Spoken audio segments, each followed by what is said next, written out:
Hi, I'm Stephanie. And I'm Allie, and we will be talking about the recreational use of methamphetamine. So, first, we're going to go over the background. Methamphetamine is a stimulant that gravely affects the central nervous system. It is a synthetically made drug and is usually produced in clandestine labs. There are various forms in which methamphetamine appears in. It can either be a whitish powder, which is usually referred to as meth, or in a crystalline form, which is called crystal meth. Some other terms it goes by are speed, ice, or chalk. Methamphetamine is a Schedule II drug in the United States due to its high risk for addiction, but is sometimes used for medical use. Next, we're going to talk about the behavioral effects that are associated with the use of methamphetamine. You have behavioral effects that are associated with attention, executive function, memory deficits. Behavioral changes include increased alertness, concentration, decreased appetite, and violent behavior. Methamphetamine causes mood swings and elevated mood. Some cognitive effects produced are paranoia, delirium, hallucinations, and delusions. Next are the pharmacokinetics. There are four common routes of administration. Oral administration has a slow onset and has a half-life of 10.1 hours.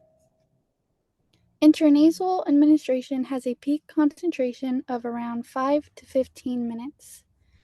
The IV route has a rapid onset with a half-life of 12.2 hours. Inhalation has a rapid onset.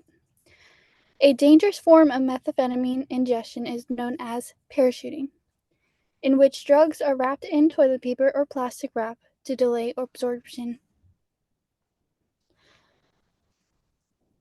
Absorption is dependent on how the drug is administered. Methamphetamine is highly lipid soluble. Distribution. Methamphetamine bypasses the blood-brain barrier easily. The first order kinetics. MA has an average half-life of 10 hours. Elimination is based on the blood concentration levels. Metabolism. Methamphetamine is metabolized into active amphetamine using the cytochrome P450 complex. So now we'll be going over the mechanism of action. The increased release of monoamine neurotransmissions such as dopamine, serotonin, and norepinephrine affect the central nervous system. An increase in dopamine levels affect the locomotor system, while serotonin initiates delusions and norepinephrine stimulates alertness. Methamphetamine is also a sigma-1 receptor agonist where it acts on the dopaminergic system that causes tolerance. Now we will focus on the dopamine for the mechanism of action. Methamphetamine can either enter the axons through passive diffusion or with the help of dopamine transporters. Once inside the nerve terminal, vesicular neurotransmitters are released into the cytoplasm using VMA2. Reverse transport of dopamine causes it to be released into the synaptic cleft, and high levels of dopamine stops reuptake from occurring. Next, we'll be talking about the abuse potential. Is methamphetamine a reforcer? The answer is yes. Increased levels of dopamine are released into the caudate putamen in the ventral striatum.